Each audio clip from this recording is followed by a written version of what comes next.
નમસ્કાર.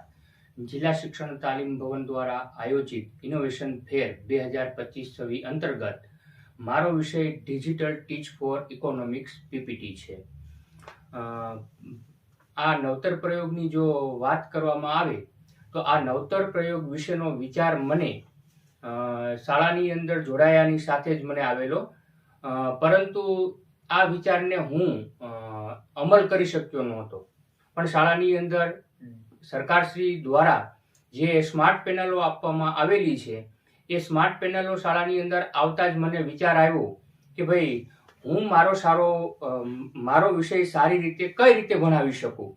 તો એ વિચાર સાથે મેં વિચાર કરતા મને વિચાર આવ્યો કે ભાઈ પીપીટી દ્વારા જો આ વિષયને ભણાવવામાં આવે તો વિદ્યાર્થીઓને સરળતાથી ભણાવી શકાય, સરળતાથી શીખવી શકાય અને એમને આ વિષયની અંદર રસ કરતા કરી શકાય. આવા વિચાર સાથે મેં પીપીટી બનાવવાનું શરૂ કર્યું. પીપીટી બનાવવાનું મેં ધોરણ 11 અને 12 બંને ધોરણના અર્થશાસ્ત્ર વિષયના પીપીટી બનાવ્યા.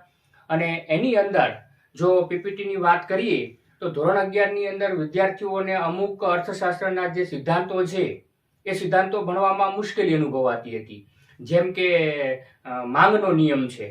તો પીપીટીના માધ્યમથી હું ધોરણ 11ના વિદ્યાર્થીઓને માંગનો નિયમ સરળતાથી સમજાવી શકું છું. વિદ્યાર્થીઓ પણ સરળતાથી સમજી શકે છે.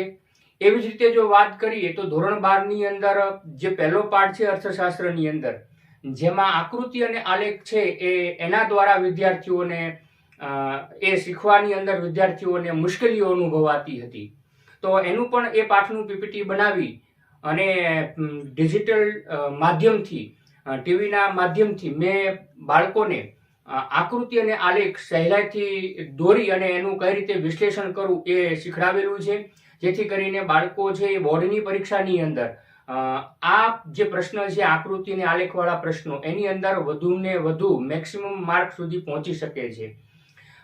વધુ જો આ પીપીટી વિશેની વાત કરું તો ધોરણ 11 અને ધોરણ 12ના તમામ પાઠના અર્થશાસ્ત્ર વિષયના તમામ પાઠના મેં પીપીટી બનાવેલા છે અને આ પીપીટીનો હું વર્ગની અંદર ઉપયોગ કરું છું, જેના કારણે બાળકો છે એ સરળતાથી અર્થશાસ્ત્ર વિષય સમજી શકે છે, શીખી શકે છે અને એમને એમાં રસ પણ પડે છે. અને આ સાથે ધોરણ 12ના વિદ્યાર્થીઓ પણ બોર્ડની પરીક્ષાઓની અંદર સારું પરફોર્મન્સ કરી શકે છે. ધન્યવાદ.